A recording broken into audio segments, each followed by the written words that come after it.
ముందుగా మేషరాశి. ఈ రాశి వారికి రాహుకేతు గ్రహాదులు ఒకచోటికి రావడం వల్ల కాస్త ఆనుకూల్యమైనటువంటి కాలంగా చెప్పుకోవచ్చు. ఈ వారం పాటు శుభ సమయాదులు, అనుకున్నటువంటి కార్యాదులు కాస్త నెరవేరడం, చికాకులు కొంత మోస్తరుగానే ఉంటాయి. ఇవి కాకుండా అనేకమైనటువంటి శుభప్రదమైనటువంటి కార్యాదుల్లో పాల్గొనడం, శుభకార్యాల్లో పాల్గొనడం వల్ల బంధుమిత్ర యొక్క కలయిక, ఇలాంటివన్నీ సంభవిస్తూ ఉంటాయి.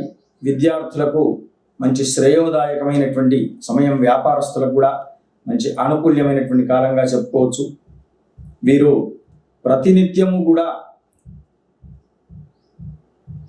నారసింహ అష్టోత్తర శతనామావళిని పఠించడం వల్ల మరింత శ్రేయోదాయకంగా ఉంటుంది.